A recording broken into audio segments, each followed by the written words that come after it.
Bonjour à tous et bienvenue dans Les Têtes dans le Cloud, un condensé de news tech fortement influencé par l'écosystème Microsoft et animé par des passionnés. Alors aujourd'hui, contexte un peu particulier. On est en live, ça on sait faire. Par contre, on prend place dans une conférence de notre entreprise, dans le groupe Orange Business. Donc le format est un peu différent. Sur le fond et sur la forme, on a perdu notre petit studio. On se sent un peu perturbé sur ces chaises hautes. Et pourtant, on avait des choses à raconter. Donc c'est pour ça que l'on va traiter aujourd'hui l'épisode 33 des Têtes dans le Cloud. Alors ce qu'il faut avoir en tête, c'est que on a été chercher les news un petit peu, parce que mardi prochain, c'est la Microsoft Build. Donc vous le savez, il y a 2 gros événements par an. Il y a l'Ignite en novembre, la Build au mois de mai-juin en fonction de quand ils le font. Donc là, en termes d'annonces, on va pas dire qu'il n'y en a pas parce que côté Copilot et Fabric, on a été en chercher pas mal. Mais par contre, on sait que les grosses annonces vraiment rupture produit innovation se produiront la semaine prochaine et on enregistrera comme à notre habitude, un débrief à chaud de la build mardi soir qui sera diffusé mercredi. On va encore finir à 22h. On va encore finir à 22h. Exactement. C'est Donc, OK, hein. pour autant, petit sommaire, aujourd'hui, quels sont les sujets que l'on va aborder ? On ira voir Hey Copilot, quoi de neuf ? Donc là, pas mal de choses à se raconter. Copilot est un produit qui vit, vous le savez, il y a des petites innovations, des quick wins, des grosses annonces. On regardera un petit peu, tu nous as réservé, Kevin, pas mal de screenshots pour venir illustrer, pour ceux qui sont dans la salle et ceux qui sont à distance. Après, je vous ferai un petit sujet plus théorique, débat, discussion sur la partie agentique. Nos agents sont-ils sociables ? Je vous expliquerai pourquoi j'ai amené ce sujet-là. Et ensuite, on ira du coup voir le monde de la data fabric avec Nicolas et Benjamin ici présents. Pas mal de nouveautés du côté de Fabric. Et on finira sur data et vibe coding, le combo gagnant. Oh mince, on a encore dit vibe coding. Allez, on démarre tout de suite, Kevin, avec toi. Côté Copilot, quelles sont les news ? Yes, du coup, beaucoup de nouveautés. Les premières nouveautés que je voulais partager, c'était sur la partie UX de Copilot. Donc, il y a un truc qui est arrivé. Donc, tout assistant, normalement, qui se respecte, doit être activé par de la voix. Avec Siri, on a dit Siri, OK Google, Alexa. Et côté Copilot, là, via l'application qu'il y a sur Windows, il y a maintenant le mot-clé et Copilot qui lance Ils ont été Copilot chercher loin, hein. automatiquement. Comment ? Ouais, ils sont ont été partis les chercher chercher loin. très très Ouais. loin. C'était pas OK Copilot, c'est et Copilot. Ah oui, Donc, OK. c'est un peu original, tu vois. Ouais, Alors, ouais, ouais. déjà, tu dis sur l'application Windows. Yes, parce que sur Mac, j'ai pas pu tester encore. Donc, à voir si ça marche ou pas. On parle bien de Copilot M365 ? De Copilot M365, tout à fait. Là, de toute façon, à chaque fois que je vais dire Copilot, c'est vraiment la solution pro de Copilot et pas la version grand public. Parce qu'on a un vrai débat historiquement dans les têtes dans le cloud, c'est qu'il y a quand même 2 versions de Copilot. La version grand public, Et la version pro. disponible sur le web, qui a des fois des fonctionnalités comme la voix qui est apparue avant, Ouais. qui ne sont pas disponibles pour les pros. Un peu bizarre dans la logique, mais c'est comme ça que Microsoft expérimente. Et donc, du coup, aujourd'hui, on parle bien de la version Copilot Pro. La version M365 Copilot, donc sécurisée dans le tenant d'entreprise et moyennant un Finance. licence. Exactement. Et moyennant Donc voilà, financement. donc finalement, pas de nouveauté, si ce n'est ce petit mécanisme de déclenchement. Yes. Est-ce que ça va avoir un petit effet de bord à la Siri dès qu'on dira Copilot en discutant dans la rue, on aura tous les Copilot Pro qui se mettront en œuvre? Aujourd'hui, je l'ai désactivé parce qu'à chaque fois que je disais et Copilot, au fait, ça a lancé Copilot et ça a cassé un peu ma démonstration. Donc on a bien un effet Siri. C'est ça. On peut s'attendre à ce qu'il y ait certains publicitaires qui en profitent. Je ne sais pas si vous vous rappelez de cette Avec pub, la pub KFC, Burger King. de là, je crois. KFC qui avait dit Hey Siri, qui avait activé Siri chez tous les domiciles aujourd'hui. Donc C'est ça. on peut imaginer le petit Hey Copilot. C'est ça. Donc ça, c'est la petite news pour commencer. Donc c'est activé par défaut, à désactiver dans les paramètres si jamais ça nous plaît pas. Ok. Ok. Dans les paramètres de quoi, par contre? De Copilot, en fait, tu vas dans les 3 petits points ou à droite de ton application. Ouais. Tu vas dans la partie qui est pas très explicite, qui s'appelle aperçu. Ah, paramètres aperçus. Oui, c'est normal. Et ensuite, tu décoches si tu n'as pas envie d'avoir les Copilot. OK. Ok. La deuxième fonctionnalité, c'est plus une évolution de l'UX et l'UI. C'est une série de nouveautés en fait qui arrivent, qui est arrivée depuis le début de cette année, mais il y en a d'autres qui vont arriver encore. C'est l'interface Copilot qui a encore changé. Donc maintenant, on a un menu qui peut être compact, donc on peut réduire la banderole de gauche qui prenait beaucoup de place parce que c'était la partie historique de conversation, agent, et autres. Et il y a plein de fonctionnalités de Copilot qui ne sont plus sur la gauche. Je pense notamment au notebook, à la création d'images, qui part maintenant sur la gaufre, qui est maintenant de nouveau en haut à gauche, qui était passée en bas à droite, puis en bas à gauche. Elle est maintenant en haut à gauche.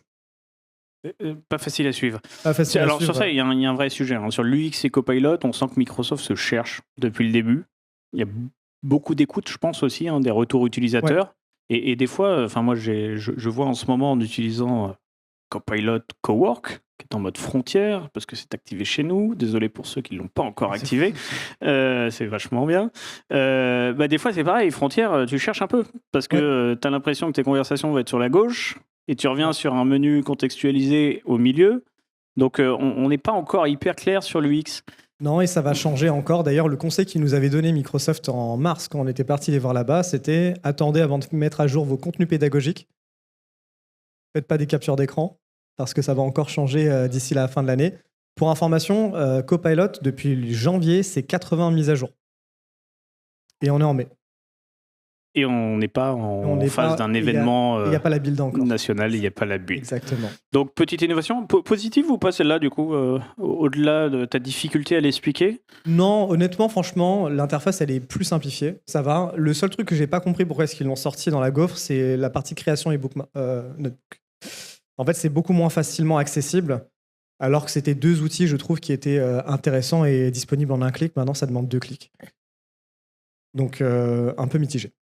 Ok, ça c'était notre news numéro 2. Donc, petit récap. À ce stade, on va pouvoir appeler Copilot par son petit nom, Hey Copilot, et on aura peut-être plus de facilité à naviguer dessus. C'est ça. Dans les news plus intéressantes, plus croustillantes, on va dire, c'est directement dans les fonctionnalités agents d'Excel et PowerPoint. Donc, il y avait le mode agent qui était disponible depuis la fin de l'année dernière. Donc, en gros, c'est Copilot qui se comporte comme un agent dans l'outil que vous utilisez.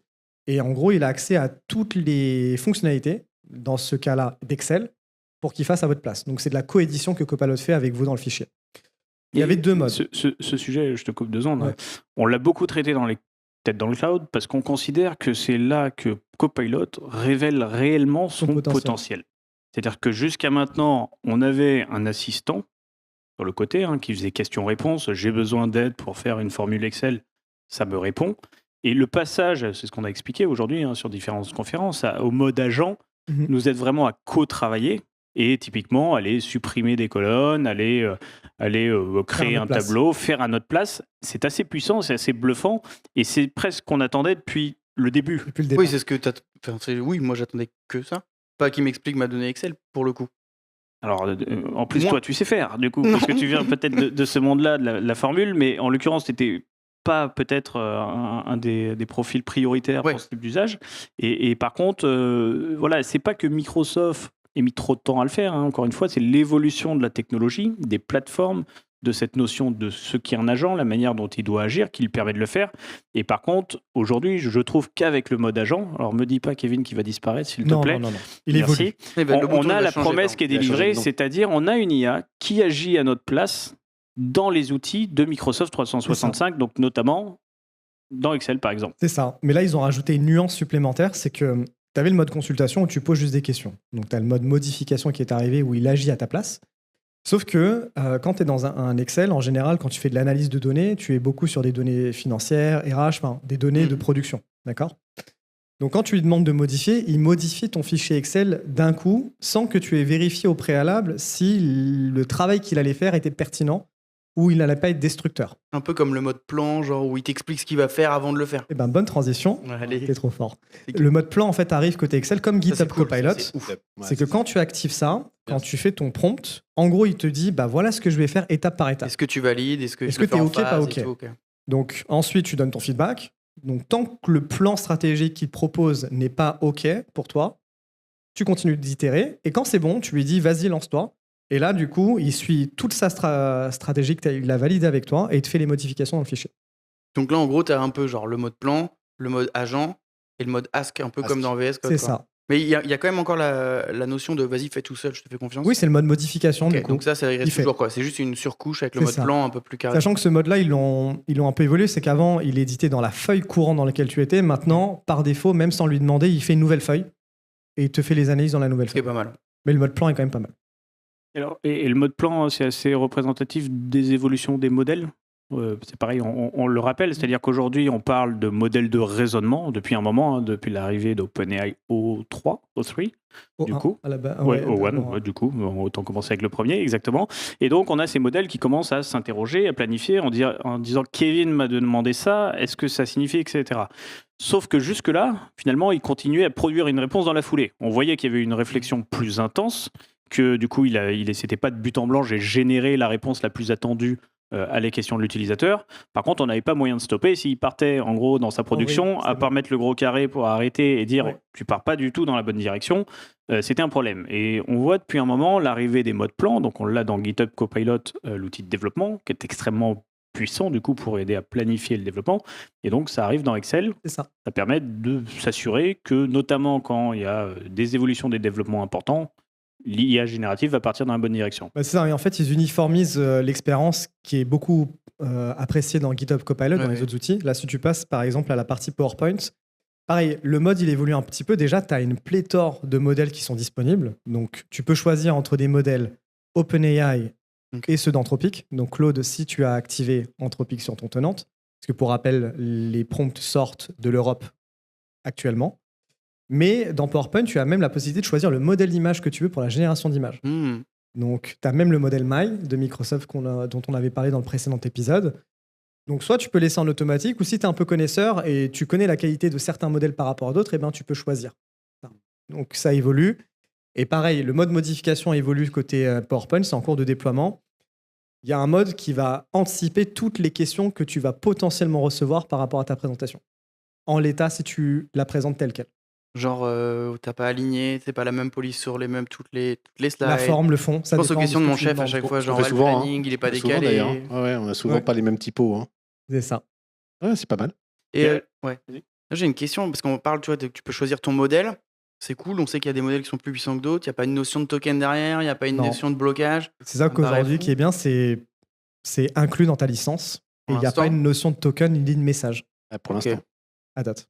Alors, du coup, on évoque ce sujet, hein, parce que je ne sais pas si vous l'aviez suivi sur le marché, mais aujourd'hui, il y a eu pas mal de bruit à l'annonce de changement des modes de facturation par Anthropic, un fameux x27 quand on fait du code, ce qui n'est pas rien. C'est-à-dire que là où ça nous coûtait à peu près 1 euro, on peut parler en euros, hein, c'est pas représentatif, mais du coup, on a un x27, c'est énorme, c'est-à-dire que on ne va plus envisager la manière de développer de la même manière, où on se dira est-ce qu'on prend vraiment le dernier modèle ou celui d'avant. La force aujourd'hui dans Copilot M365, c'est qu'on n'est pas tributaire de ça. Alors côté GitHub, ça ne nous empêche pas de développer, on a toujours le choix entre plusieurs modèles, et du coup de se poser la question lequel est le plus rentable par rapport à la tâche qu'on veut faire, hein. C'est des nouvelles manières aussi d'appréhender les changements de modèle. Par contre, Copilot package ça, surcouche ça. Et pour ceux qui n'auraient pas suivi non plus, hein, depuis un moment, un an et demi, on a une vraie ouverture de Microsoft sur le partenariat avec les fournisseurs de modèles. On avait des exclusivités avec OpenAI, qui a été vraiment une des forces de Microsoft depuis le début avec Copilot et Azure, et la mise à disposition des modèles d'OpenAI dans Azure. Et là, depuis quelques temps, on a le partenariat avec Claude, avec Anthropic, qui s'est renforcé.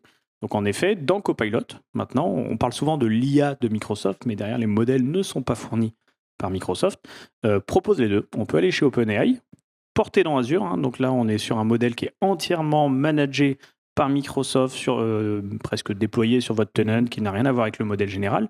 Et la petite remarque que tu faisais tout à l'heure, c'est qu'en effet, par contre aujourd'hui quand on active Claude dans Copilot, pour l'instant dans les conditions du partenariat, on est chez Anthropic. On n'est pas sur notre tenant Azure, on n'est pas sur un modèle managé par Microsoft, même si Anthropic s'est aligné sur les conditions commerciales de Microsoft, celles que l'on signe finalement quand on choisit de prendre Copilot. Ça respecte juste pas la data residency à date. Exactement. Juste. Ce qui n'est pas c'est un sujet qu'on suit de près chez beaucoup de nos clients, notamment avec l'arrivée de Copilot Cowork. Tout à fait. Non, mais c'est des vraies questions qu'on a tout le temps, donc on les suit, oui. Et... Donc là, si on enchaîne, je vais accélérer un peu au niveau du rythme, parce qu'on a plein d'autres news à voir. C'est Copilot Cowork. Cowork, c'est rapide. La nouveauté, c'est qu'il y a les plugins qui arrivent. C'est qu'aujourd'hui, Cowork était très limité à Microsoft 365. Aujourd'hui, il pourrait aller chercher dans d'autres sources de données, à commencer par Fabric et d'autres services Microsoft, mais on peut développer son propre écosystème de plugins pour connecter à des outils métiers directement. Et alors, typiquement, j'ai vu qu'il y a un plugin Fabric. Qu'est-ce qu'on ferait avec un plugin Fabric? Ah bah, plein de choses. Alors, c'est marqué Fabric IQ, mais quand on regarde le descriptif, il n'y a pas que du IQ. En fait, tu peux interroger ici les modèles sémantiques, ta donnée, tes rapports. Donc, ça interroge en fait tout ce qu'il y a dans Fabric. Donc, ça fait un lien avec Fabric. Après, il faudrait effectivement qu'on le teste un petit peu plus en détail pour voir un Sachant petit peu. que c'est une option fait, qui mais- peut se désactiver. Oui. Côté fabrique. Oui, tout à fait. Alors, l'intérêt de ça, hein, ce serait typiquement, j'ai besoin, donc Copilot Cowork, je ne sais pas pareil si tout le monde est familier avec ça, hein, ça vient d'arriver quand on active le mode frontière sur Copilot, Plus Anthropic. c'est donc en preview. Du coup, par contre, c'est basé sur l'expérience apportée par Claude Cowork. Et du coup, on se retrouve finalement dans un environnement collaboratif. Donc, je suis plus avec juste un assistant avec qui je chatte. Je vais avoir un peu cet environnement de travail, un Copilot Cowork qui va avoir pour but de planifier, de nous aider, de générer du document, de revoir. J'ai une nouvelle interface qui me permet de voir les documents qui ont été produits, qui peuvent être modifiés en temps réel, que l'on peut télécharger. Donc, quelque chose à la fois d'extrêmement puissant parce que le modèle qui est derrière l'est, et c'est assez bluffant, hein. Notamment la génération de slides PowerPoint Oh là là, devient un vrai propales. sujet. Et d'ailleurs, je pense qu'aujourd'hui, quand on fait les salons, on voit les petites télés de tout le monde qui a la même charte graphique est en train de s'aligner un peu dans toutes les entreprises. C'est celle de Claude Cowork ou Copilot Cowork, hein. On n'a pas réussi à changer de ça pour l'instant. Mais par contre, la génération de PowerPoint prend un virage incroyable. La génération, on le voit, hein, nous deux, on a fait des tests sur la génération de propositions Le chiffrage et avec tout, des ouais. chiffrages selon des masques que l'on a, qui Yes. deviennent complètement remplis automatiquement par Copilot selon le format et la manière dont on l'aurait fait. C'est assez bluffant. Ouais. C'est assez bluffant. Et du coup, Connecté à des données externes. connecter ça à des remplit données, légitimement. ça peut faire sens, en effet, parce que si j'ai ma data platform Fabric avec des données à jour qui viennent enrichir l'étude que je suis en train de faire ou la planification financière sur laquelle je veux travailler, le fait de pouvoir appeler directement la plateforme de données, j'imagine qu'on va pouvoir faire des choses. Clairement. Et puis, on peut aussi avoir quelques POC en cours ou des développements en cours par rapport à certains clients et aller chercher effectivement les informations sur la plateforme Fabric et nous ressortir des indicateurs, des insights. Ça peut être intéressant. Donc, et derrière, effectivement, alimenter Cowork. Donc, en fait, c'est du multi-agent. Donc, c'est vraiment des agents qui parlent entre eux. Puis, bon, on parlera un petit peu après de data agent, mais Après, c'est ça fait tout, communiquer tout un écosystème en. c'est tout neuf côté Cowork. Ça date de mercredi dernier, jeudi dernier. Donc, pas assez de recul Alors, pour et l'instant. pour rappeler, dans le concept d'état dans le cloud, on est sur la news fraîche. Donc des fois on a testé, des fois on ne sait pas Des si fois, ça marche. pas du tout. On dira peut-être des Des fois, on en a un bêtises. petit peu plus que ce qui est présenté, hein, parce que Exactement. les plugins Fabric, il y en a d'autres. Bon, bref. Ouais. Avec des data agents que tu fais derrière, tu peux aussi les récupérer ici. Donc, on sent que derrière la moulinette Microsoft marche à plein régime. Il y a Donc- des choses qui sont en train de Donc se en tout mettre cas, place. intégration plus forte du coup de Fabric dans, pas que d'ailleurs, de Et autres. plugins en Et tout des cas, plugins. dans Cowork pour que Cowork, Tu quand étends on ses travaille avec lui, capacités. on puisse étendre ses capacités. C'est ça. C'est ça. C'est pas mal. Et du coup, j'imagine qu'il y a un rôle des admins derrière de venir autoriser ou non Exact. le plugin. Ce sont des plugins officiels Microsoft. Pour l'instant, oui, Pour mais l'instant. après, tu peux développer tes propres plugins et avoir ton écosystème de plugins. Voilà. Après, comment c'est gouverné ça aujourd'hui? Pour l'instant, c'est tout neuf, donc il faut attendre un petit peu. Parfait. Donc merci pour la petite news sur Copilot Cowork. Les dernières, alors c'est des sujets admin que je vais passer rapidement. On parlait beaucoup de l'activation de. Alors, attends, là, c'est laquelle? Je la vois pas. Ah oui, Flux Routing. Alors, ça, c'est important pour les clients français et Europe. C'est qu'en général, ça se remarque moins en moins, mais toujours. En fin de journée, en France, Copilot rame. Ça prend plus de temps, c'est un peu agaçant. Et du coup, Microsoft a une bonne idée, c'est que en fait, les infrastructures comme en France et dans certains pays de l'Europe, elles sont ultra sollicitées. Pourquoi pas rerouter les demandes et les prompts vers des infrastructures moins sollicitées, mais toujours dans l'écosystème Microsoft. Sauf que c'est activé par défaut sur le marché européen, ça veut dire que les données peuvent sortir de l'Europe vers des infrastructures moins sollicitées, potentiellement aux États-Unis ou en dehors de l'Europe. Et ça, du coup, ça peut être problématique pour les clients français ou européens. On ne voudrait pas faire peur dans la salle, mais quand tu dis que c'est activé par défaut, C'est que c'est une nouveauté que Microsoft a annoncée. Tu vas sur. C'est un menu que j'ai découvert dans l'admin. Tu y vas, tu vois les conditions. Donc, c'est ce qu'il y a écrit. C'est en dehors de la data boundary de ton contrat, activé. la bonne nouvelle, c'est qu'on peut le désactiver. Désactivé. Mais il faut y penser, il faut le désactiver. Ah, et l'information importante, côté admin, du coup, si vous n'avez pas suivi cette news, il peut être intéressant de regarder L'épisode. ce qu'elle fait. Tout à Et fait. de regarder l'épisode. Vous appelez Kevin. C'est ça. Ça, c'est le premier. Le deuxième, c'est par rapport, si tu passes Yes, modèle anthropique. Avant, anthropique, c'était on-off. soit j'active pas pour tester Claude dans Copilot. Aujourd'hui, c'est un peu plus subtil. Je peux l'activer pour uniquement certains utilisateurs. Ah, ok. Mais Donc, comme je dans peux VS Code. expérimenter de manière restreinte au niveau de la DSI, par exemple, Ok. avant d'aller un peu plus loin et un déploiement plus large pour voir qu'est-ce qui sort réellement ou pas de mon tenant. Est-ce que c'est problématique ou non? Ou est-ce que peut-être j'ai des directions dans mon entreprise où c'est OK, en fait, que c'est pas grave sur la partie Ouais, la donnée est data moins boundary. sensible ou des choses comme ça. Exactement. Donc, C'est ça. et encore une fois, on ne parle que de la data residency. C'est-à-dire Que où de la est-ce que data. les données sont Non, à partie traitées. CGU, c'est respecté. Voilà, les conditions générales d'usage, la manière dont vos données ne servira pas à réentraîner l'IA d'Anthropic, etc., sont les mêmes que sur Copilot. Ça ne sera pas le cas. Exactement. Donc, si vous n'avez pas de sujet particulier sur la data residency, ce n'est pas un problème. C'est ça. Du coup. En tout cas, bonne nouvelle, ça se fait quoi? Avec des groupes entra, avec Avec des personne groupes par intra personne? ou unitairement, les deux. Tu peux personne par personne, c'est pas très conseillé, plutôt un groupe intra, c'est mieux. Et voyons. Et ça, c'est plutôt une bonne nouvelle du coup par rapport à Claude Cowork. Bah, Copilot carrément. Cowork. Claude Cowork, mais pas que Claude Cowork d'ailleurs. C'est Copilot Cowork. la fonctionnalité dans Copilot Cowork. Il y a l'agent Researcher qui est impacté, certaines fonctionnalités de l'agent Researcher, les agents Word, Excel, PowerPoint, plus là où Claude apparaît en fait. Oui, tous les agents où tu peux choisir C'est ça. le LLM. Et je crois que c'était tout pour moi. Alors, tu es sûr? Attends, ça c'est quoi? Ah oui, alors ça c'est pareil, je crois que c'est la dernière nouveauté. C'est avant, pour avoir les dernières nouveautés de Copilot, il fallait choisir le bon canal de mise à jour de Microsoft 365. C'était assez bourrin parce que ça veut dire qu'il fallait que je sois sur le current channel, mais j'ai toutes les nouveautés. Mais problème, c'est que quoi, un Microsoft canal 365 de mise à jour. Alors, canal de mise à jour, c'est que Microsoft, on est en SaaS. Il y a encore des mises à jour sur Microsoft 365? Tout à fait. Avec Loop, il y a eu des dernières nouveautés.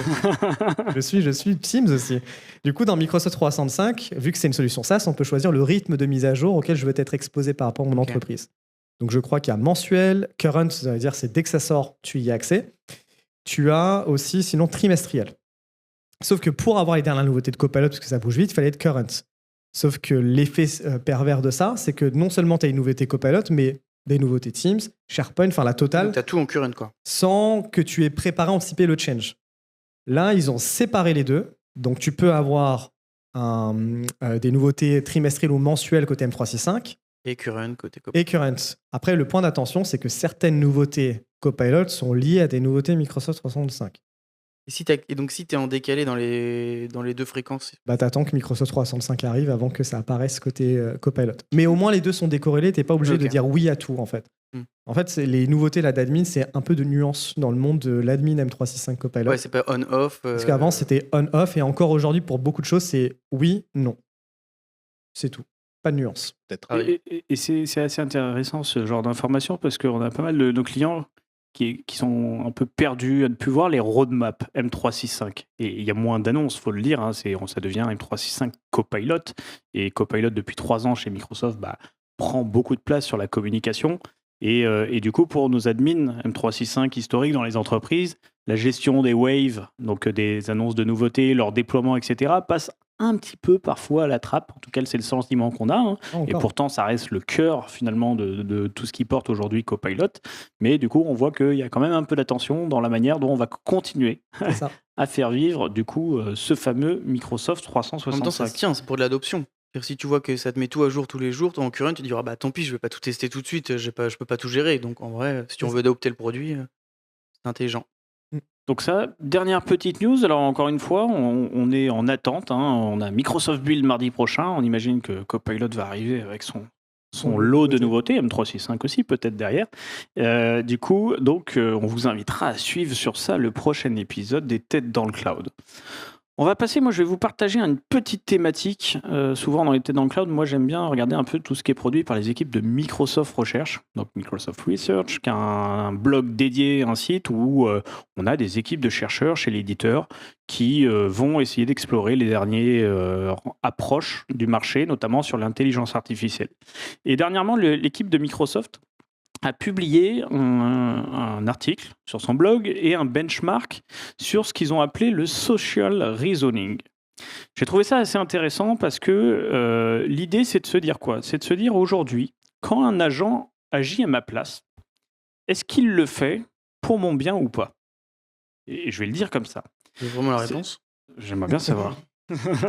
Non, du coup, l'idée, c'est quoi derrière ça? C'est qu'un agent est orienté objectif et orienté mission. Donc pour ça, ils ont pris 2 cas d'usage. La coordination des calendriers, donc le fait de réserver par exemple des meetings dans votre calendrier Outlook quand on vous le demande, et une négociation sur une marketplace. J'aurais demandé à un agent d'aller m'acheter un produit sur une plateforme e-commerce. Et en fait, l'idée, c'est de se dire dans quelle mesure on est en capacité d'évaluer s'il l'a fait de la manière la plus efficace possible, c'est-à-dire est-ce qu'il a accepté le premier meeting qu'il voyait libre dans le calendrier, alors que c'est peut-être pas celui qui m'avantage le plus globalement. Et ça, c'est un vrai sujet, parce qu'aujourd'hui, on a les copilots pour Outlook, et du coup, quel est son niveau finalement de raisonnement sur ce qui va être dans mon intérêt en tant qu'utilisateur quand il va faire ça. Oui, parce que c'est pas juste simple de prendre le slot qui est dispo et de. Surtout quand il est à 6h du matin. Non, il est pas dispo tôt. Exactement, mais typiquement, ça peut être quelque chose comme ça. C'est j'ai trouvé un rendez-vous, mais à 6h du matin. Donc il y a un certain nombre de petites illustrations qui expliquent, en gros, comment est-ce que l'agent va gérer les cas quand il y a des conflits, quand il y a des situations qui ne sont pas dans l'intérêt de l'utilisateur, et surtout comment est-ce qu'on va l'évoluer. Donc je vois le temps qui passe, on le fera pas tous, mais je pense que c'est un vrai sujet de réflexion qu'il y a, parce qu'on dit quelque chose aujourd'hui, on dit, et c'était un sujet de la conférence, un agent, on le traite comme un humain. Il a des droits dans Entra, comme un humain, etc. Et pourtant, on pourrait l'aborder comme une application aussi. Il a un objectif, une mission, on lui dit réserve dans le calendrier, tu réserves dans le calendrier. S'il est efficace, il a pris un slot dans le calendrier. La question, c'est, et le vrai sujet, c'est qu'un agent n'est ni un humain, ni une application. Un peu des deux. Il est censé avoir un peu d'humanité lorsqu'il agit, et pourtant, il est censé résoudre sa mission comme une application, c'est par exemple de booker dans mon calendrier un meeting. Et donc l'idée, c'est que l'équipe de Microsoft travaille sur différentes situations et surtout la manière de les évaluer. Alors, je ne vais pas détailler parce qu'on a pas mal de choses côté fabrique, mais l'idée, c'est de se dire qu'il faut des nouvelles métriques, des nouveaux KPI d'évaluation. Par exemple, est-ce qu'on sait noter le résultat de l'agent de 0 à 1 ? Alors oui, il a réservé dans le calendrier, mais on est plutôt quelque chose autour de 0.4 en termes de performance, parce que typiquement, il me l'a mis à 6h du matin. Voilà, Ça m'arrange 0, pas. c'est pas 0.4. Ça peut être 0, tout à fait. Et en gros, quel est le compromis, notamment dans le cadre de négociations sur une marketplace, qu'il a fait ? Est-ce que finalement, il a dit oui tout de suite à ce produit parce que c'était intéressant ? Mais est-ce que ça, c'est pas de la chance ? C'est parce que le vendeur en face a eu une offre intéressante. Donc le deuxième critère d'évaluation des agents, d'un point de vue sociable, c'est, alors ils appellent ça la diligence raisonnable. L'idée, c'est d'analyser quel a été son chemin de réflexion. C'est est-ce qu'il a accepté tout de suite l'offre en disant, de toute façon, ce qu'on m'a demandé, moi, ma mission, c'est d'acheter des choses sur une marketplace. Il a négocié. Donc, un peu comme les algos qu'on faisait en IA très automatisés, il prend dès que c'est au prix indiqué. Ou à l'inverse, il va me défendre, amener un peu de raisonnement, peut-être challenger derrière l'e-commerçant en face pour pouvoir se positionner. Donc, c'était juste une petite parenthèse théorique. Ah, il n'y a pas de réponse ? Non. J'étais chaud, j'étais parti genre. Non, il y a des alors, contextes, pareil, j'attendais il y a un un skills truc, de négociateur. ça y est. Je sais pas, il y a des bails. Non, pas du tout, ok. pas du tout. Et c'est encore une fois, c'est un framework d'évaluation sur le social reasoning. Je suis déçu. C'est de se dire comment demain, on va améliorer la performance des modèles, dont ceux certainement d'un copilot, quand il va agir à votre place pour réserver, répondre à une personne ou faire toute autre action dite sociale. Finalement, est-ce qu'il va le faire par efficacité ou est-ce qu'il va le faire en prenant en compte le contexte dans lequel il agit pour vous et peut-être même votre défense, finalement, votre bien-être sur La les horaires de bureau. négociation, des choses comme ça. La négociation, est-ce que c'est ça ? Est-ce qu'il achètera au premier prix qui passe si c'est Voilà. dans la règle qui a été On va vouloir prononcée, négocier, comme on fait souvent. ou est-ce qu'on va avoir des agents négociateurs ? Ouais. Donc ça, c'est partagé par les équipes de Microsoft Research. C'est disponible sur GitHub pour ceux qui seraient intéressés par aller un peu plus loin dans la méthode d'évaluation. Et ça me semblait intéressant parce que notamment le cas du calendrier est toujours quelque chose qui m'a laissé perplexe. C'est comment Copilot choisit le meilleur créneau pour me mettre un rendez-vous. Et est-ce que c'est juste parce qu'il y avait de la place et finalement on n'a pas gagné grand-chose d'un point de vue intelligence, ou est-ce qu'il y a un peu plus de planification, comme on l'a vu ? La date, c'est t'es dispo ou t'es pas dispo. Alors c'est vrai que T'as pour la certains réponse. d'entre nous, Ouais, c'est un peu En ça. même temps, on fait pareil. Hein. En général, c'est entre midi et 2. Hein. T'es dispo. Ouais, c'est souvent donc midi. il est aussi humain que nous, c'est ce que tu es en train de dire. Ouais. C'était un petit aparté sur les équipes de Microsoft Research et ces nouvelles approches sur le fait d'anticiper, du coup, les capacités sociales des agents. Alors, il nous reste gros 25 minutes et on va aller voir pas mal de choses côté data, du coup, avec Nicolas et Benjamin. Alors, Nicolas, je vois que tu sais pas ce que je vais présenter, ça me rassure pas. Marqué Fabric IQ. C'est pour toi, ça? Ah, pas du tout, non, tu peux y aller. Non, mais ce qu'on va déjà dire, merci pour l'introduction. On a pas mal d'infos côté Fabric, je suis d'accord. On est entre 2 FabCon, donc ça, c'est déjà une bonne chose. C'est-à-dire qu'on a pas mal d'infos là sur avril-mai, malgré le fait qu'on ait la build la semaine prochaine et on ait 2 FabCon, une en septembre et une l'année prochaine en mars. Sur la partie Fabric IQ, c'est ce que tu as montré tout à l'heure, en fait, hein, c'est les connecteurs que tu as montré après avec la partie M365. Ok, donc Oui. ça, c'était juste une slide en doublon. Oui. C'est ce que tu es en train de dire. Oui, oui. Voilà. Allez, suivant. Hop, Ah, on est parti. voilà, le MCP Remote Server pour les Event House. Alors déjà, est-ce que vous savez ce qu'est un Event House? Je ne pense pas tout le monde. C'est la partie temps réel dans Fabric. Il faut savoir que dans Fabric, il y a l'analytique qu'on connaît bien. Et puis, il y a la partie temps réel avec les Event House, le KQL, langage spécifique au temps réel. Jusqu'à maintenant, on avait des MCP pour Power BI, Power BI et Fabric. Fabric, celui OneLake. Azure. Azure, oui. Ah oui, ça va. Oui, on n'est pas data là. OneLake. Et puis, Microsoft nous a sorti. Alors, il est en preview, mais on s'occupe maintenant de la partie temps réel. Donc, on va pouvoir challenger par l'intermédiaire du MCP tous les éléments temps réel qu'on a mis en place côté Fabric. Donc, comme je le dis, les Event House, les Event Stream, la partie temps réel sur les dashboards, la partie KQL et autres.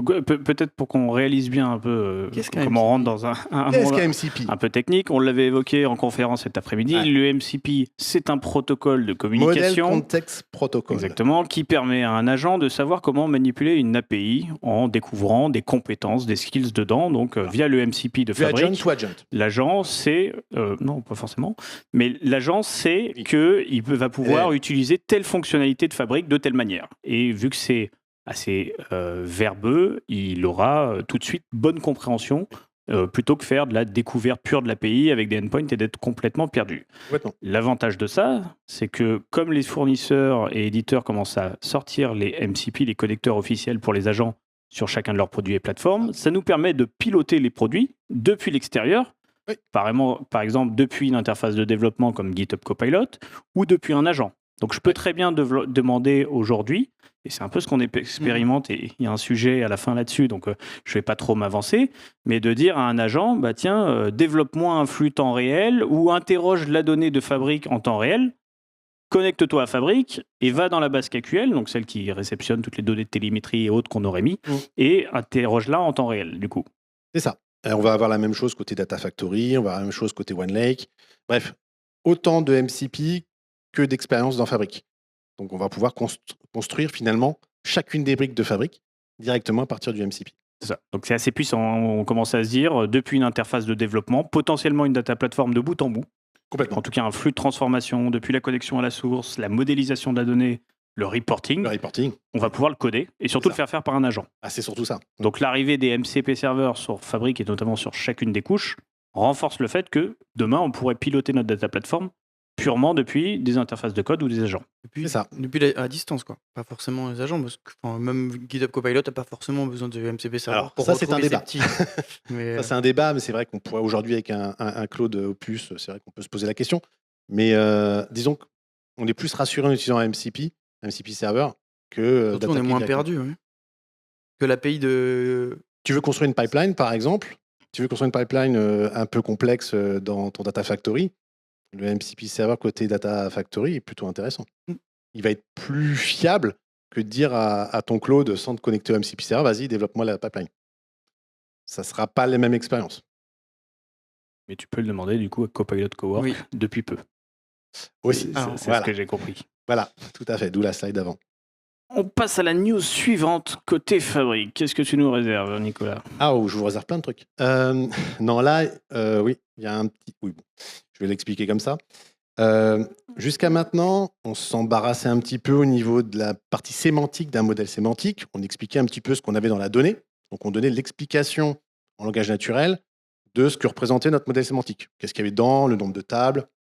On pouvait expliquer aussi ce qu'il y avait exactement au niveau fonctionnel. Donc, explication un peu métier, fonctionnel de notre modèle sémantique.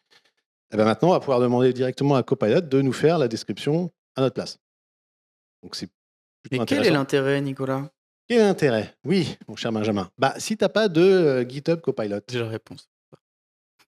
eh ben, tu peux le faire directement sur la plateforme de Fabric. Directement. En fait, Tu vas moi, avoir ce que je besoin trouve de- intéressant Là, derrière tu ça, utilises le Copilot de Oui. Fabric et pas celui de ton GitHub. non, mais surtout, en vrai, quel est l'intérêt de mettre une description à une table? Ok, Ah oui. c'est cool, c'est Ah bah propre, après, c'est beau, oui, mais bah c'est parce que surtout derrière j'utilise du Copilot dans Power BI Online ou dans Fabric Online, il peut être perdu en disant bah voilà, en fait, je sais pas trop ce qu'il y a dans cette table, je vais aller chercher dedans et tout. Et si au préalable, Bien du j'ai contexte. pré-généré des descriptions via ce Copilot-là, en fait, automatiquement, il va dire ok, bah là, je sais ce qu'il y a dans cette table. Chose qu'on faisait et que moi je faisais à l'heure actuelle en vibe coding, en branchant mon Power BI à mon GitHub Copilot et en lui disant Ouais. tiens, génère-moi la description et les synonymes de tous les champs et des tables. Chose qu'on faisait pas avant d'ailleurs, sans avoir. chose c'est- qu'on c'est faisait- là, ce que on j'allais est bien dire. d'accord. Oui, on faisait peut-être pas du tout avant. Là, tu t'avances un petit Ouais. peu sur le fait que tu Ok, documentes. je l'ai fait la semaine dernière. Donc maintenant, on va avoir des produits de data documentés, c'est ce que vous êtes en train de me dire. On a plus Plus choix d'excuses, maintenant. hein. Ouais, c'est ça. Hein. Je cherche des excuses, mais j'en ai Alors, pas. Quoi. c'est un gros débat entre nous. Hein. Les métiers évoluent et on va commencer à faire des tests sur la data, à documenter. Ça Mais va la être pas mal. Hein. La documentation aujourd'hui, oui, il faut dire ce qui est. En termes d'effort, c'est. Bon. Mais je suis sûr que si tout est Grand max une documenté, journée. ça perdra totalement de son intérêt. Je sais pas, Benjamin. Il est tard ce soir.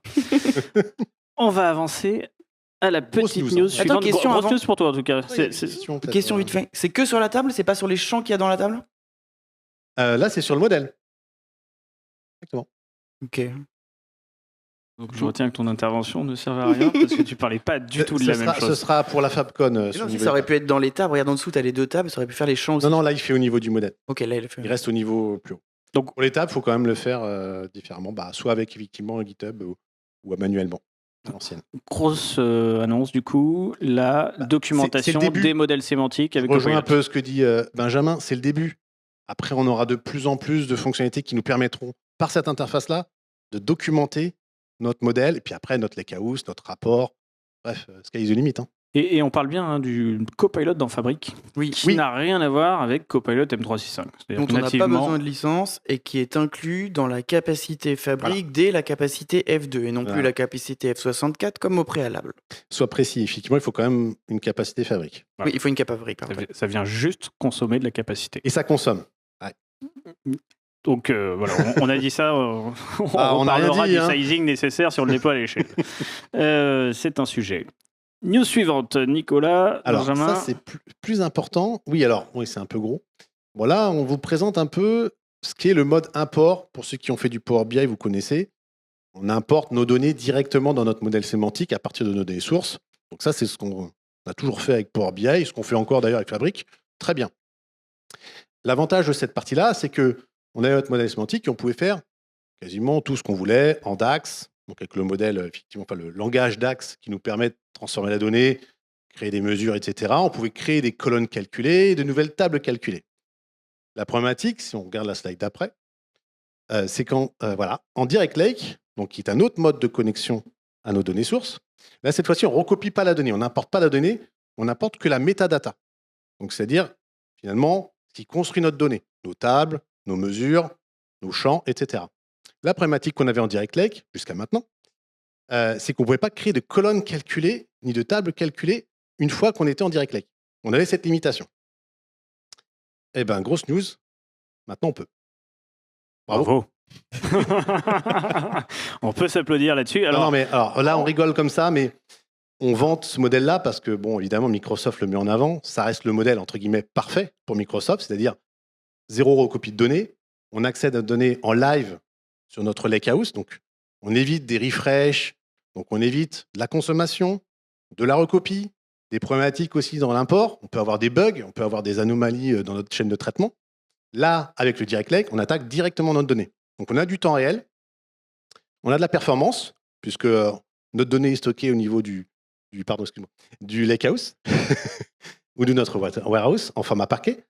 Mais il y avait des limitations en termes de transformation de la donnée, et notamment si on voulait créer de nouvelles colonnes, ce qu'on appelle les colonnes calculées. Alors, pareil, je vais vous la faire simple, c'est comme dans Excel, quand vous créez une nouvelle colonne et que vous faites un calcul par rapport à d'autres colonnes, c'est le même principe ici. On fait du calcul de colonnes, ou si on crée une nouvelle table calculée, cette fois-ci, donc avec le langage DAX, eh bien, on ne pouvait pas. le modèle nous disait ah non, c'est pas possible, vous êtes en direct lake, passez en mode import. Donc on revenait sur le mode import pour faire ça. Et ce qui est dommage, c'est que c'était une des promesses quand Microsoft Fabric est sorti, c'est de dire en plus on a un nouveau mode de connexion. Avant on pouvait faire que du direct query ou de l'import, et on avait annoncé le direct lake qui était le meilleur des deux mondes. qui disait c'est le On meilleur va pas des vous faire deux mondes, l'histoire, mais c'est voilà. optimisé pour Power C'est ça. BI et c'est disponible maintenant dans Fabric. C'est ça. Le direct lake Alors, est on a pas considéré de- on a- comme le meilleur des deux mondes entre le direct query historiquement qu'il faut plus utiliser, ça c'est sûr. Bannissez ce truc-là. Et le modèle import qui est plutôt performant, mais qui vous oblige à recopier la donnée et à gérer finalement de la planification de recopie de données. Donc vous faites des rafraîchissements de modèles sémantiques tout le temps. Là, l'avantage avec ça, c'est que vous avez votre donnée en temps réel, la volumétrie, pas de souci, puisqu'on attaque directement notre lakehouse. Alors, on peut avoir des milliards de lignes, il n'y a pas de problème, on les a. Et c'est super rapide. Et encore une fois, maintenant, ce qu'on faisait jusqu'à maintenant, c'est qu'on disait à nos clients, si vous avez besoin de calculer, faire de nouvelles colonnes calculées ou des tables calculées, vous les faisiez directement dans votre lakehouse. Sauf que le lakehouse, c'est plutôt les data ingénieurs qui travaillent dessus. Ouais, Et le métier, lui, ne travaille pas nécessairement sur cette partie-là. Il travaille plutôt sur la partie Power BI. Aujourd'hui, on ouvre Power BI, on se connecte en direct lake à notre lakehouse et on peut bénéficier de toutes les fonctionnalités de Power BI, notamment la création de colonnes calculées et de tables calculées en DAX. On est content. Donc, c'est peut-être une... Pour les développeurs Power BI, c'est une big news. Ouais, Parce que c'était super bloquant. Parce que en vrai, c'était vraiment, ça pouvait être bloquant parce que Tu restes en import. on vante le direct lake, il faut vraiment l'utiliser. C'est la nouvelle fonctionnalité de branchement, c'est ce qui est le plus rapide. Ok.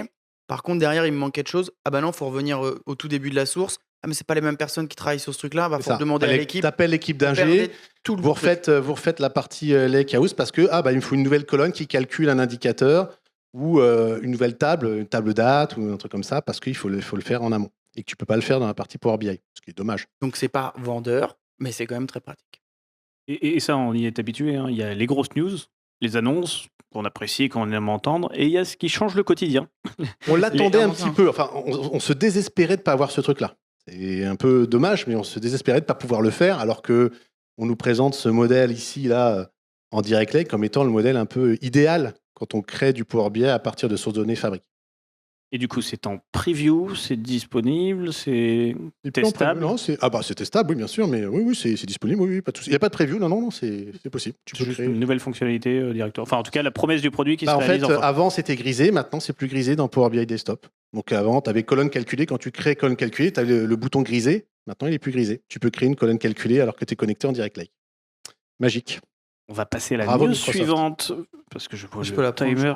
je Ça, tu veux la prendre, c'est bien. Ouais, je suis chaud. Ouais. Ah, je l'ai testé. Ouais, c'est pour toi. ça. Benjamin est venu les mains dans les poches aujourd'hui, donc c'est pour ça qu'il a ce côté un petit Ouais, peu mais ça, animateur. je l'ai testé. Mais c'est vrai qu'en même temps, je t'ai proposé de venir quelques jours auparavant vache. seulement. Ouais, genre ce matin. Quoi. Allez. Donc là, on est sur la partie Copilot pour mobile. Donc on est dans l'application mobile Power BI. Dans l'application mobile Power BI, il y a Copilot aussi qui est disponible. C'est assez intéressant, ça change pas mal le fonctionnel pour certains projets. Moi, j'ai 2-3 clients que j'accompagne là-dessus, où justement, en fait, on met à disposition de la donnée dans Fabric, on fait du reporting Power BI, tout est très bien. On publie une version mobile, et derrière, on va pouvoir récupérer une vision Copilot. Donc, on a un bouton Copilot qui existe déjà, c'est pas ça la nouveauté. Elle existe déjà, on peut poser des questions à nos données, elle répond en fonction de ce qu'on lui a posé, plutôt bien. Et maintenant, elle peut rajouter aussi le fait de répondre en générant un graphique. C'est ça la nouveauté. Alors, Non, mais en vrai, voilà, c'est intéressant parce que on peut vraiment avoir au moins du détail, parce que sinon c'est que du texte, ils écrivent des longs textes comme ça. C'est vrai que la génération d'un graphique avec l'intérieur, tout le détail, je trouve ça c'est intéressant. la génération d'un nouveau graphique ou d'un graphique issu du report? Non, c'est un nouveau graphique. Du coup, tu n'es plus obligé de faire N versions d'un tableau de bord. Tu peux fais en plus faire C'est un ça. Ouais. général et C'est après, ça la vision. si jamais C'est ça la vision d'MS. C'est qu'en fait, la nouvelle façon de consommer un rapport, ça va plus être d'en créer un nouveau ou de rajouter des visuels, mais ça va être d'interroger en langage naturel ton rapport existant ou ton modèle sémantique et tu auras une réponse sous forme de visuel. Et aussi un truc pour toi, là, je pensais à toi. Et sur iPhone, il y a le speech to text, Oh, mais ouais. pas sur Android. pas sur iPhone. Alors, c'est assez intéressant aussi parce que d'un point de vue usage historiquement, l'application mobile est plutôt privilégiée des dirigeants d'entreprise. Oui, c'est pour les gens qui n'ont pas Quand on essaye de d'ordinateur. vendre Power BI en entreprise, depuis toujours, on nous demande est-ce que c'est disponible sur mobile? Et oui, ça l'est via une application dédiée. Donc aujourd'hui, l'arrivée de l'IA sur du coup Fabric Power BI pour Power BI du coup pour la mobilité, Ouais, juste C'est plutôt une bonne nouvelle. c'est une super nouvelle, mais par contre, attention, warning, faut quand même derrière que l'espace de travail dans lequel est hébergé ce rapport soit dans une capacité fabrique aussi. J'ai quand même besoin d'avoir de fabrique. Mais du coup, comme tu vas économiser de la capacité avec la news de Nicolas, Copilot Yes. à fond. C'est dinguerie. Et du coup, on parle bien de Copilot for Power BI.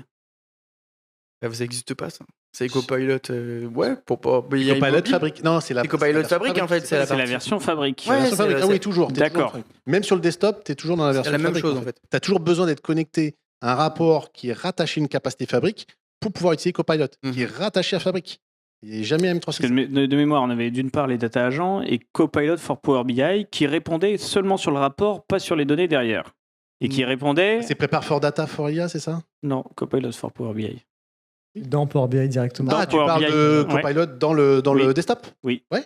Bah, c'est Et le même. C'est le même. Oui, c'est Oui, le c'est même. le Enfin, même. c'est le même modèle derrière. ouais. C'est le même, et tu as accès que si tu as une capacité. C'est toujours t'as pareil. du fabrique. Sauf que pour moi, Copilot for Power Non. BI répondait uniquement sur ce qu'il voyait du dashboard. Et notamment les réponses préparées, premium, puis après peut-être les visuels, etc. En vrai, c'est On un peu parle plus du même. puissant que ça. Alors, c'était le cas. Maintenant, c'est un peu plus puissant que ça. J'ai fait des tests dernièrement. J'ai fait des rapports où je mettais vraiment pas grand-chose. Et je posais des questions sur des choses qui n'avaient pas du tout dans le rapport et ça répondait quand même. Donc maintenant, je pense qu'il lit aussi les métadatas. Et d'ailleurs, je l'ai vu. Et en voulant améliorer l'efficacité de mon Copilot for Power BI, j'ai lu qu'il fallait potentiellement créer plein de mesures en DAX, plein de calculs, pour que dans le modèle, il y ait plein de choses précalculées et qu'il puisse se dire « Ah bah tiens, ça, j'ai déjà la réponse vu qu'il a déjà été calculé. » Et donc, il te le retourne. Donc, je peux te dire, presque de façon sûre, qu'il lit aussi les données dans Power BI. Parce que ça a longtemps été la confusion pour les clients. C'était mais sur quoi il répond? Est-ce que réellement il interroge ma donnée? Non, le Copilot for Power BI interrogeait le rapport. Donc ce qu'il voyait en termes de visuel, voir ce qu'on avait préparé en réponse préenregistrée. Il y a un mode un peu Q&A dans Power BI, je sais Ah plus mais non, comment il s'appelle. Ça c'est fini. Fini. Q&A, tout c'est petit fini, il disparaît. ouais. Ok. Donc plutôt une grosse innovation, changement complètement de la manière dont on interroge Copilot. Mais il y a Power BI. vraiment du fonctionnel derrière. Moi, j'ai des clients qui, même aujourd'hui, j'ai des gens qui sont venus me voir en me disant ouais, vraiment ça m'intéresse. Parfait. On passe à la news suivante. On reste encore dans du visuel. On est sur le visuel narrative with Copilot. Toujours avec Copilot. hein. Donc là, c'est simplement générer une narrative, donc une information par rapport à notre rapport qui sera englobé dans un visuel spécifique là-dessus. Alors le visuel narrative était déjà existant avant, mais ils l'ont amélioré. Et surtout là maintenant, on peut tu vois, sélectionner les autres. On peut sélectionner ou désélectionner les visuels sur lesquels il va se baser pour expliquer l'utilisation du rapport. Donc en fait, il fait une sorte de... Là, par contre, ça répond Résumé. à ta question dans l'autre sens. C'est que ce visuel qui est censé générer du texte de façon automatisée pour analyser quelque chose, lui se base sur les données qu'il y a dans les visuels. Ok. Ça. Et tu peux sélectionner les visuels sur lesquels tu veux te baser Ouais, on pour est pouvoir désolé, faire hein. la génération. Donc ça c'est intéressant, moi surtout qui pour le décide. côté descriptif finalement du rapport, des visuels qu'on cherche à faire, mettre un peu de commentaires sur ce que ça fait sur Exactement. le côté. Avant, ce que tu faisais à la C'est ça. main en disant attends, je vais mettre quand même un petit Texte texte explicatif. voilà, explicatif. Maintenant, c'est généré automatiquement avec évidemment ces paramétrages derrière pour savoir sur quel visuel tu te bases pour faire cette Et génération. donc c'est un de- visuel dédié ouais. qu'on drag and drop dans le Ouais. rapport. Même C'est pas, un visuel il est en dédié. haut. C'est un visuel à part entière. Alors, Ça ce qui est aussi, marrant, ça c'est s'appelle que narrative. ça a beaucoup évolué parce qu'au début du NLP, on commençait à avoir des petites fonctionnalités sur Power BI d'explication. Mm. Puis forcément, ce côté commentaire à leur liage génératif change drastiquement. Explique-moi les pics, on s'en souvient. Explique-moi les pics, explique-moi les creux. Dans un visuel, on avait déjà ça. Là, par contre, il se base effectivement sur un ensemble de visuels pour faire son explication. Il faut toujours fabrique. Power BI seul ne façon, suffira pas. Non. Sur le Non. service, c'est pas dispo. C'est à dispo dans le service, mais c'est toujours, faut que tu sois En fait, rattaché à une Voilà, dès que tu veux du capacité copilot, il faut fabrique. Enfin, il faut une capacité fabrique. Bien noté. News suivante. C'est la même chose. C'était la même. C'était juste pour illustrer comment Ça ça me rassure parce que vu le nombre de slides qui restent, Ouh, c'est pas mal. Oui, on pareil. est bientôt ça, c'est- sur la fin, rassurez-vous. Non, mais ça, c'est la création d'une colonne calculée. C'est juste pour montrer que. Ah, ça, c'était Bon, alors, pour la pour ceux news qui de- connaissent un peu trois Power news d'avant. BI, ouais, alors ça a été inversé. hein. Mais parce que ça, c'est la news d'avant. On voit bien que les deux tables là sont en direct lake. Bon, vous voyez le petit carré avec les petites vagues, ça veut dire que c'est connecté à un direct lake. Et on a créé une nouvelle colonne qui s'appelle âge, bon, qui est une différence, qui calcule l'âge à partir de notre date de naissance, magnifique. Voilà. Et puis qui transporte ça en années. Voilà. Je crois que les autres, elles sont traitées aussi. Non Ou ça, Ah non, celui-là, c'est le user context. Ah, Le user vous l'attendiez hein, en fin Ça, d'épisode. On l'attendait Tout pas. le monde s'est demandé, mais il est où Oui, le user Comment ils vont context nous assommer Comme ça. Et toi, tu nous l'as réservé à la fin. Allez, Oui, vends-nous toujours le truc, meilleur mais pour bien, la hein. fin. Allons-y, user context, c'est parti. Tu le fais ou je le fais? Oh non, non, vas-y, je te l'offre. Ok, merci. Le user context. Jusqu'à maintenant, les mesures d'axe qu'on crée dans Power BI, finalement, elles étaient calculées, quel que soit l'utilisateur, en fonction, qu'on appelle d'un contexte, bon, je ne vais pas rentrer dans le détail, par rapport à l'utilisateur. Là, maintenant, on va pouvoir même, à l'intérieur de la mesure, bah, vous voyez ici, c'est un switch, hein, donc c'est un, vous connaissez, hein, c'est un switch ou un triple if, un if, then, et else à la fin. Les conditions. C'est de la condition multiple. Voilà, Des fois, tout à fait. Nicolas, on le perd, il fonction- commence à parler Ouais, une autre franchement, venez, on langue. parle d'autre chose. En fonction de la culture utilisateur. En fait, on sélectionne le user context à côté. Ça veut dire qu'en fonction, bon, dans cet exemple-là, de l'utilisateur et sa configuration au niveau de son navigateur, eh bien, la mesure va changer, le calcul va changer pour prendre, par exemple ici, le nom du produit en anglais, en français, en espagnol, ce qu'on n'arrivait pas à faire jusqu'à Bon, maintenant. en ce qui était un gros, peu si son navigateur est en anglais, il aura le produit en anglais. S'il est en espagnol, il l'aura en Non, espagnol. mais jusqu'à maintenant, on traduisait la métadata. C'est-à-dire que ta colonne, plutôt qu'elle soit en français, si tu avais ton navigateur configuré en espagnol, hein, avec les ES, ES et ENUS, la colonne changeait de nom. Là, on peut même s'amuser à choisir le contenu de la colonne en fonction de la langue. Sans l'avoir préparé en amont. Il t'a 3 Ah, colonnes. tu as 3 colonnes.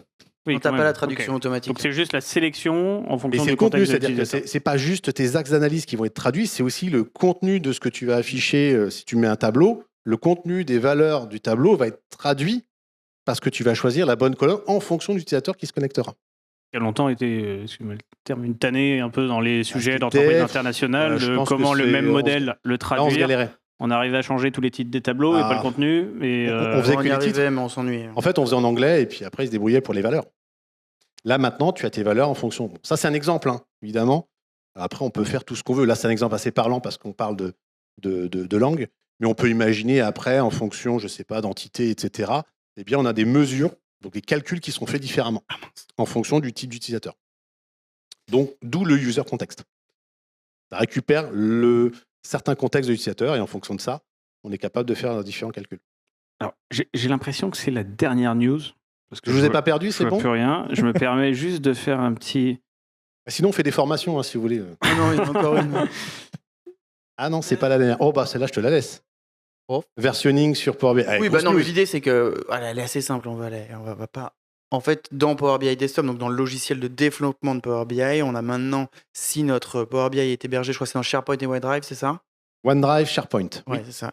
Donc, si notre Power BI est hébergé dans un de ces deux sources de données, on va pouvoir récupérer en fait l'historisation du SharePoint. De SharePoint. C'est ça. Le versionning de SharePoint qu'on avait, qui existe dans SharePoint, maintenant va être accessible dans Power BI. Directement dans Ce l'interface. qui en fait n'est ni plus ni moins qu'une interface qu'on nous met dans Power BI Desktop, mais dans les faits, on utilise le versionning de SharePoint qui existait déjà. Voilà. Ça nous Donc évite de maintenant, passer on a par accès aux SharePoint versions. pour dire ah, je vais récupérer ma version N-2 parce que j'ai fait une grosse boulette dans la version actuelle. Mais là, je crois que tu peux juste la voir. Hein. Je suis pas sûr que tu puisses la récupérer. Je Tu pense peux la qu'il faut que tu récupérer remontes, et non tu peux même la recopier. Non, tu Ok. peux la recopier dans un nouveau PBX ou C'est la PBIP. dinguerie.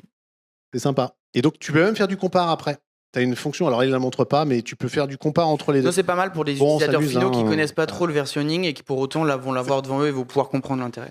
Et il vient quand même dire oh la dinguerie quoi. Ouais, des fois je me dis je suis vraiment entouré de geeks. Non, mais en vrai, c'est intéressant, ça a l'air de rien, mais t'as jamais travaillé avec des gens qui ont perdu leur Power BI et hop, zou, Ouais. c'est fini. Clairement. Et là, ils te regardent, ils font bah, on recommence. Non, bah, Voilà. viens, tu vas venir avec moi, tu vas voir. Et d'ailleurs on en profite parce que je vois que la slide est issue d'une publication de Enzo Oui. Rido, qui est un Enzo, évangéliste si tu nous bien écoutes. connu et apprécié de la communauté, qui est maintenant dans les équipes de Microsoft. Ouais. qu'on Et a qui nous suit. croisé par ailleurs et qui nous suit. Donc Enzo, merci pour ce partage. Ouais. On finit du coup sur Last but not least, oui, sur la partie, alors là, c'est la partie warehouse. Donc, les warehouses, c'est ce qui contient toutes nos données hein, sous forme de table, etc., données structurées. l'entrepôt de données. En... Ouais, le Français data dans le warehouse, voilà, au sens propre. Et jusqu'à maintenant, c'était un peu compliqué pour avoir certaines informations sur, par exemple, les requêtes qui consomment le plus de ressources, sur la capacité, les requêtes qui sont les plus souvent lancées sur le warehouse, requêtes SQL, hein, je parle. En fait, il fallait rentrer dans la partie SQL.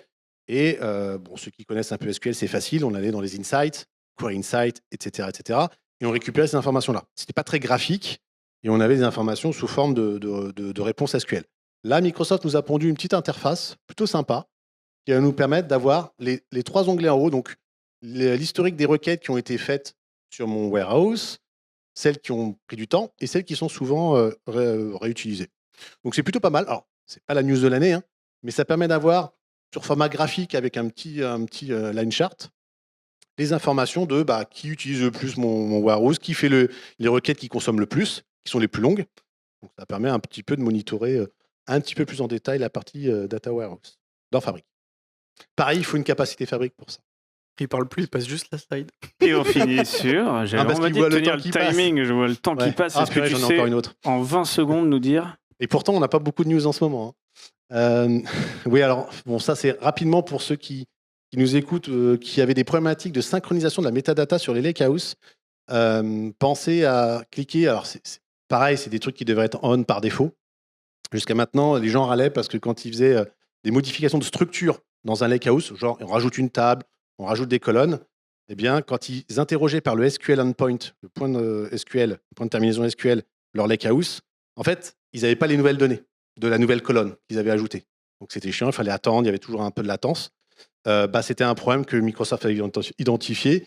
Et là, dans la partie paramétrage des espaces de travail, vous avez un nouvel onglet, ça devient un peu le bordel d'ailleurs là-dedans. Bon, il y a un nouvel onglet New Metadata Sync. Et si vous cliquez sur On, vous aurez en fait du coup vos lakehouse qui seront mis à jour, qui seront réactualisés sur la partie metadata. Donc la structure du lakehouse sera automatiquement rafraîchie dès que vous aurez modifié votre structure de données dans votre lakehouse. Et du coup, on va terminer sur ça. Voilà. Donc, vous l'avez compris, on a fait un épisode en 2 parties. La première que tout le monde a compris. La deuxième, je pense qu'on a perdu du monde en route. C'était une grosse partie Copilot M365, forcément plus accessible en termes d'usage et d'adoption et utilisé par de nombreuses personnes. Un gros focus sur Fabric. Alors, c'est vrai que d'habitude, on va moins en profondeur sur les petites infos comme ça parce qu'il y a de la grosse news. Mardi prochain, c'est la Microsoft Build. On va la couvrir, c'est-à-dire que dès le mercredi, on aura un épisode disponible. On va faire 3 heures de news comme ça. Exactement. Sur les grosses infos, cette fois, annonce de Microsoft. On n'aura rien testé, sauf si c'est disponible sur les tenants le soir même. Mais on couvrira l'information. Donc, on espère que vous avez apprécié ce format. C'était une première sur scène chez nous. D'habitude, on est au chaud dans notre petit studio. N'hésitez pas à nous suivre sur la chaîne YouTube des Têtes dans le Cloud, qui est hébergée sur le YouTube d'Expert Time. On est disponible sur Spotify aussi, pour ceux qui aimeraient nous écouter en voiture, parce que c'est vrai qu'une heure et demie, ça peut être un peu long, donc n'hésitez pas à nous découper en petits épisodes. Et d'ailleurs, on fait des thématiques en shorts. Et sur le rythme de publication, on fait à peu près un épisode par mois, plus les spéciales quand il y a les grosses conférences de l'éditeur, plus les spéciales quand il y a des invités comme Orange Cyberdéfense ou Bleu qu'on avait pu recevoir sur le plateau. Voilà, c'était l'épisode 33 des Têtes dans le Cloud. On va s'arrêter là. Et puis, on remercie de nous avoir écoutés. Merci à vous. Merci à tous. Merci.